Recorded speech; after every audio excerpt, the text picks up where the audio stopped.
Welcome to Transform Now, the podcast brought to you by robotic process automation pioneer Blue Prism. Digital transformation has the potential to reshape the way companies service their customers, engage their employees, and manage their operations. Whether you're looking to develop strategies, tactics, and best practices to positively impact the future of work, or you're curious to learn how other companies have successfully navigated their digital transformation programs, then this podcast is for you. We're here to help you transform now. Hello, everyone. I'm Brad Hairston with Blue Prism. Welcome to the Transform Now podcast. Today, I'm happy to have as my guest Eric Maloney, Digital Transformation Strategist with Access Group, a Blue Prism advisory partner. Eric is no stranger to Transform Now. In fact, he has been on the podcast 4 times in the past to talk about such interesting topics as the intersection of blockchain and RPA, as well as Industrial Revolution 5.0. This is his first time to join us as a part of Access Group. Eric and I will be talking about the convergence of decision intelligence and automation, which is the subject of a recent paper co-authored by Access Group and Blue Prism. Eric, welcome back. Thank you, Brad. Always good to talk with you. So for those listeners that are not familiar with you, Eric, why don't you provide a brief introduction and also tell us about Access Group? Thank you. Well, as you said, we've been talking through the podcast for a long time because I'm an alum of Blue Prism. I used to work with the advisory team, which kind of one thing led to another, and helped me find my new role as a strategist with Access Group, which is an interesting consultancy. Been around for over 25 years, and they have a long history in data and analytics. They have practices for analytics advising, operations advising, and now enablement. And that's the group I'm part of. And we really want to help ensure that the data strategy is understood by our partners and our customers. And we're trying to blur the line between our partners and our customers to just make sure that people understand about how data strategy enables business outcomes. And there's really nothing you can build in the modern era without decision intelligence and RPA. And that's, I think, one of the reasons that we thought about co-authoring this paper on decision intelligence. Excellent.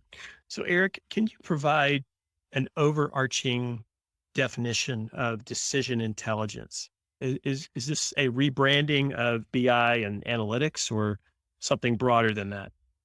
Well, its origins is in business intelligence. So the idea of taking your business data and finding new ways of analyzing it and discerning insight from it evolved because there are more data sources to mix into those data points, those references. I mean, especially things like streaming data from social media and many other sources. So what decision intelligence is looking at is how analytics can more broadly impact business outcomes, business decision-making with an increasingly broad spectrum of data, not just proprietary or internal data. Okay. And how has this area evolved in recent years? Well, it's been accelerated because of the cloud journey that most companies find themselves on, because as you get into the cloud, there are more analytics engines at scale that you can leverage. You're already now seeing cloud native PaaS services for analytics. That'll get you things like machine learning, vision capability, other machine learning services to ingest information or do other forms of data ingest. You have also closer and easier access to those streaming social media sources and other data sources. And finally, I think it helps with that orchestration.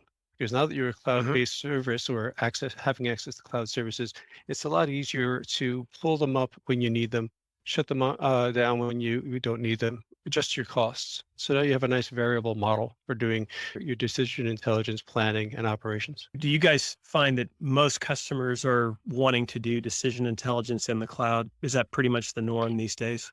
No, I think what I said is it's easier in the cloud. You Okay. still have people who want to keep their crown jewels on-prem. They're Mhm. worried about the security models, the punch holes to a specific social media service or two. It's a mixed bag out there, but I think that that's one of those, I wouldn't call it a silver lining of COVID, but it's a byproduct. A lot of companies had to drastically move to the cloud to sustain several of their critical business operations. They've gotten much more comfortable with it. And now they're discovering while they're there, they have access to additional analytics resources, additional data sources. It's facilitating this conversation probably a few years faster than it would have happened organically. Just the business cases drawing the technology. Okay. So where does decision intelligence intersect then with the world of RPA and intelligent automation? In the article we wrote, we mentioned a couple of times about the last mile of decision intelligence. So it's one thing to have a business insight. It's another thing to execute on it. And it's not true for all insights, but several of them are like yesterday's news. They were valuable yesterday, but if you take too long to take action, it may diminish the business value of those insights. You have to really have a near real time or a real time way of taking that insight and not putting it into just a report for leadership, where somebody's going to say, "Oh, thank you. That's a beautiful report." There's value to that, don't get me wrong, especially if it's things like performance, quarterly reviews, things like that. Of course, there's a lot of analytics there, great value. But if there are things where you're trying to do real-time marketing, if you're trying to impact or influence your ecosystem and your customers, you really want to build business logic that says, if this insight exists, then do this. And that's what RPA is built to do. You can put the business logic right into RPA. It can listen, and whatever channel you want it to listen to, it'll ingest that insight from your decision intelligence and take some action for you. Eric, what are some specific ways digital workers can help companies bolster their decision intelligence capability? Well, actually, I like the term bolster. Maybe I'm going to go in a different direction here for a second, but I had this concept we've talked about many times before of a wrapper, an RPA or a digital wrapper around things like a BI or a DI service. I'm just going to say DI for decision intelligence to make it a little shorter here. You still want to make sure that, as I mentioned earlier, you call that service, turn on and off the spigot, keep costs down. You can actually invoke the service through an RPA service. You can make sure that you're controlling some of the services that you're activating for it to ingest information from. Again, cost controls, but also security and PII constraints. You can actually go so far on the egress of data from a DI service to make sure that no PII is being surfaced or any other corporate sensitive information. You can compare it to a data catalog, whatever you might want to do. So there's no restriction to the sophistication of what you can do with RPA. The question is, where do you start and how do you reach that level of sophistication or maturity? You know, it's kind of like training a person. You have to train an RPA. You have to get really, I think, foundationally start with understanding some business logic and then exception handling. And the more you add the richness of logic and the richness of exception handling, the more human-like it's going to be in its operations. Yeah, we've certainly seen a lot of activity across Blue Prism in this space. Based on customer feedback, we've added some partners, as you know, like Alteryx and Information Builders and others to our Data Robot. Yeah. Data Robot. I think this category of partners will continue to expand for many of the reasons you just specified. It's a very good point. I mean, you can go out there and look at dozens of PaaS services from any major cloud provider, and they all have value. But you have to create the business value on top of it. When you get into something like Alteryx or Data Robot, they are also imbuing some of the common business logic and certain critical functions for you in, say, finance, accounting function. Alteryx can do amazing things there. So you don't have to build it from scratch. You build upon the logic that they provide. And it makes it a lot easier to get to those higher levels of maturity more quickly. Eric, you mentioned one of the benefits of RPA when connected to decision intelligence is just the speed of action on the insights that are produced. What are some examples of insights produced by decision intelligence applications that would highly benefit from near real-time responses? I mentioned one earlier, we can come back to that, would be real-time marketing. If you have a set of social media ingest and you're tracking, you see this constantly with some of the major online sellers. It's not only that they can see where you've been shopping on their site and make recommendations. That's a level of intelligence, but it gets more interesting that they're now paying for search information and they're combining that search information with their internal information. Now they have a really, I wouldn't say a 360-degree view of a prospect or a customer, but a much more broad view. Well, with that complexity comes need for automation. because now, as I said earlier, you're going to set very variable parameters, if that makes sense. You're going to say situationally, we want to make a recommendation or generate some sort of discount or whatever it might be that you think the analytics indicates is a higher probability of success of engaging that customer. That is, we could talk the rest of the podcast just about real-time marketing, but if you take that logic, you could apply it internally to things like call center support.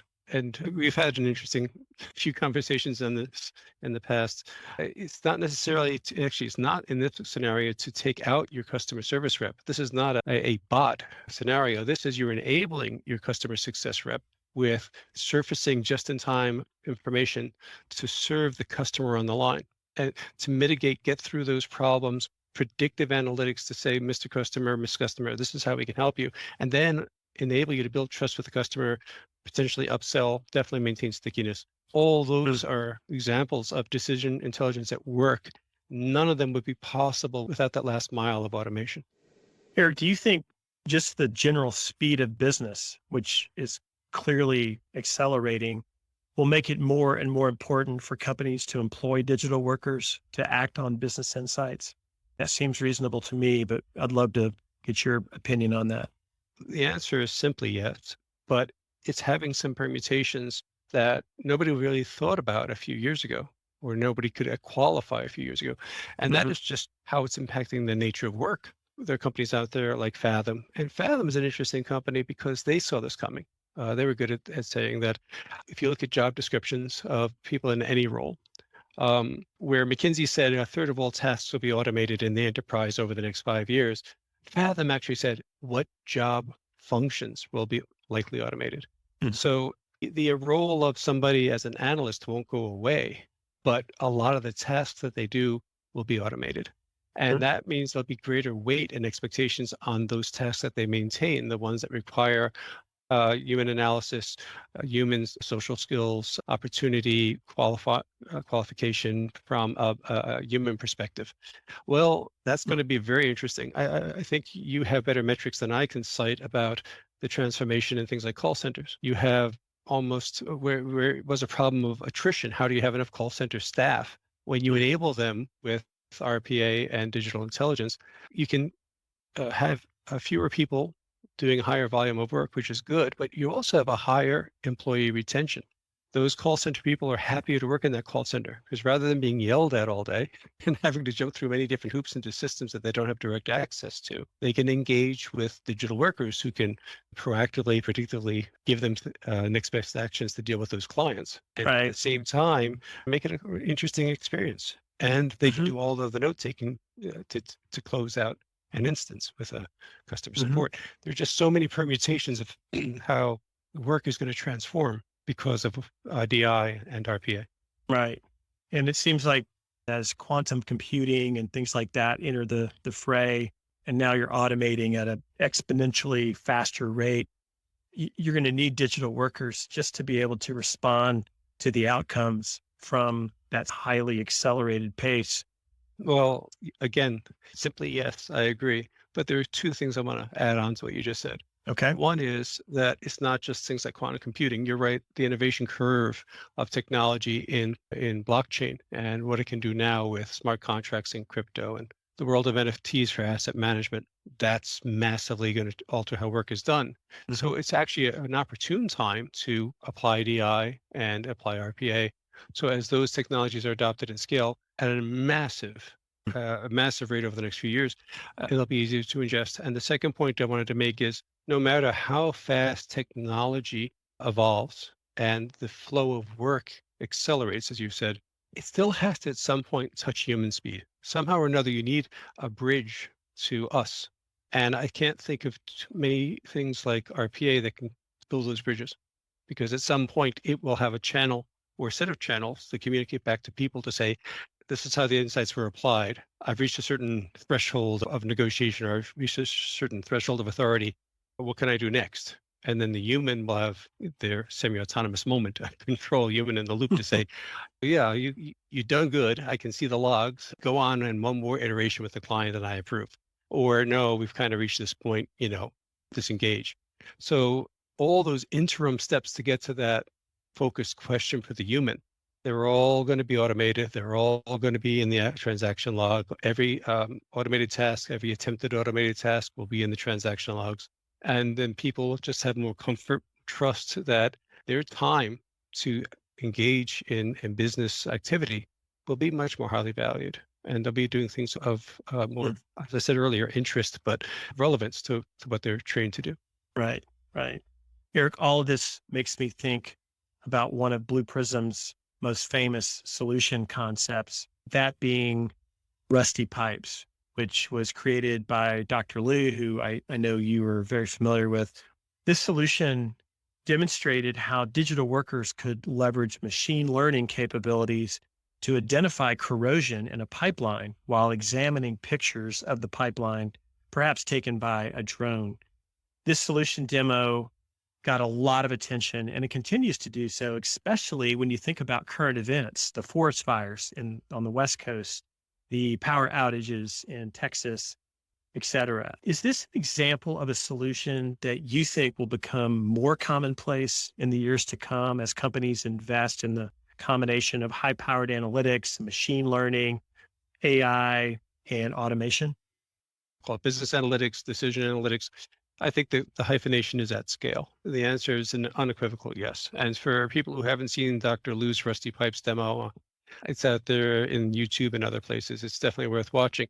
But it's not as simple as watching video frames being fed into an RPA workflow. Really, what is interesting about this is the demo is engaging two different ML engines concurrently to look at a frame of drone video footage of a pipeline. And the reason this is so interesting is you go to Web Service 1 and it says, I have a high certainty this is not a rusty pipe. And the second one says, I have a medium to high certainty it's not a rusty pipe. Great, you move on to the next one, it's been logged and the inspection continues, right? No humans were put at risk to climb out onto that pipeline in the tundra, and life is good. Why you have two or more systems looking at that rusty pipe is because training an ML system to understand what pipes are and if they're rusty or not, it's a lot of work. You want to have the highest certainty, but you also don't want to put the highest investment into all that machine learning. If one of the engines had a high certainty and the second one had a high uncertainty or low certainty, the digital worker would log into the learning interface of the second ML engine and say, here's an image. Know in the future, have a high certainty anything like this is not rusty. And now you'd elevate the quality of the data and the decisions that are coming out of the system. So you can have interesting ways of reducing the learning curve, pre-production, testing the quality in production, meanwhile still carrying out the primary business function. Very powerful. But to your point, it's not just rusty pipes, it's reservoir levels. It's so many other things related to global warming and other things that are happening around us that we can't hire enough people to be everywhere to not only witness it, which is important, but to interpret it and to keep track of the resources necessary to deal with it. And I think that's where we make the full circle back into decision intelligence, because from all the insights and the actions, you're creating new metadata that helps in next best action. It's going to be a continuous integration and delivery cycle. Well, it's an interesting convergence, analytics and automation, and I can really appreciate the value of bringing these two together. As previously mentioned, Eric and I co-authored an article on this same topic. For those that would like to read more about it, I'll include the link to the article in the show notes. Eric, thank you so much for joining me today. It's tremendous to have you back on our podcast. You're always welcome. Please be well, my friend. Yourself too. Take care. Be well. Thanks for tuning in to Transform Now. For more insightful discussions on digital transformation and more, check out our podcast channel where you'll find all of our previous episodes. To make sure you never miss an episode, subscribe to the show on your favorite podcast player. And if you like what you heard, please leave us a review. For more information about digital transformation and the future of work, check out blueprism.com to learn how Blue Prism's digital workforce is enabling enterprise transformation now.